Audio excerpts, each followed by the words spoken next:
નમસ્કાર, vibes of India સાથે હું સુરભી. ચાલો જાણીએ આજનું રાશિફળ અને કઈ રાશિ માટે કેવો રહેશે આજનો દિવસ.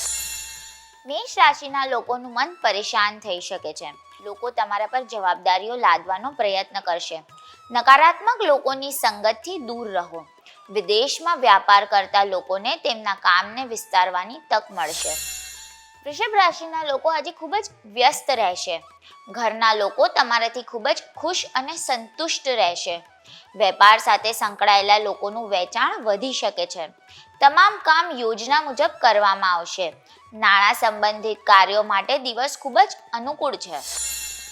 મિથુન રાશિના લોકોએ કાર્યસ્થળની આંતરિક વ્યવસ્થામાં કેટલાક ફેરફારો કરવા પડી શકે છે. નવા લક્ષ્યો નક્કી કરી શકશો. તમારું વર્તન લોકોની નજરમાં એકદમ સંયમિત અને આદર્શ રહેશે. પોતાના મંતવ્યો અસરકારક રીતે રજૂ કરશો. કર્ક રાશિના લોકોએ આજે ફક્ત એ જ કામ કરવા જેના માટે તમારી યોજના સ્પષ્ટ હોય. મહેનતનું યોગ્ય પરિણામ ન મળવાથી મન ઉદાસ થઈ શકે છે. યાત્રા દરમિયાન કેટલીક મુશ્કેલીઓનો સામનો કરવો પડી શકે છે. સિંહ રાશિના લોકોએ આજે નવા વેપાર કરાર કરવાનું ટાળવું. વેપારમાં પ્રતિસ્પર્ધીઓના કારણે તમારે નુકસાન સહન કરવું પડી શકે છે. વીમા વગેરેમાં રોકાણ કરવા માટે દિવસ શુભ છે. કન્યા રાશિના લોકોનું મન આજે ખૂબ પ્રસન્ન રહેશે. કાર્યસ્થળ પર તમારો પ્રભાવ વધશે. તમને ઉધાર આપેલા પૈસા પાછા મળી શકે છે. વેપારમાં સારો આર્થિક લાભ થઈ શકે છે. મહત્વપૂર્ણ કરારો માટે દિવસ શુભ છે. તુલા રાશિના લોકો આજે અટકેલા કાર્યો પૂર્ણ કરી શકે છે.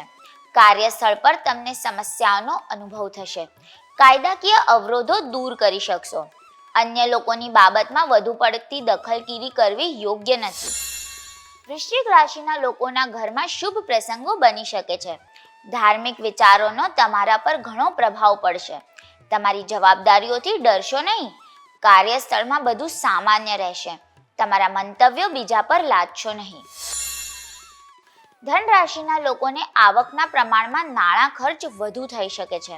શરીરમાં પાણીની ઉણપને કારણે પગમાં દુખાવાની ફરિયાદ થઈ શકે છે. પરિવારના સભ્યોની સલાહ અવશ્ય ધ્યાનમાં લો. હૃદય રોગીઓના સ્વાસ્થ્યમાં સુધારો થશે. મકર રાશિના લોકો અણધાર્યા પ્રવાસે જઈ શકે છે. નક્કી કરેલા લક્ષ્યોને સમયસર પૂરા કરશો. વિદ્યાર્થીઓ તેમના અભ્યાસ પ્રત્યે ખૂબ જ ગંભીર રહેશે. ધંધામાં ધાર્યા કરતાં વધુ ધનલાભ થશે. કુંભ રાશિના લોકો પરિવારના સભ્યો સાથે કોઈ ગંભીર વિષય પર ચર્ચા કરી શકે છે. કલા ક્ષેત્ર સાથે જોડાયેલા લોકોને એક નવું પ્લેટફોર્મ મળી શકે છે. નાણાકીય સમસ્યાઓ હલ થશે. મીન રાશિના લોકોને કાર્યસ્થળમાં કેટલાક મહત્વપૂર્ણ અને નક્કર નિર્ણયો લેવા પડશે. તમે જાહેર સમારંભમાં હાજરી આપી શકો છો. પહેલાના ધંધાકીય નુકસાનમાંથી રાહત મળી શકે છે. નવા વાહન અથવા મિલકતમાં રોકાણ કરી શકો છો. કાલે ફરી મળશું. ત્યાં સુધી અમારી સાથે જોડાયેલા રહો. અમારા વિડીયોને લાઈક કરો. અમારી ચેનલને સબસ્ક્રાઈબ કરો. અમે આશા રાખીએ છીએ કે આપનો દિવસ સારો જાય. આભાર.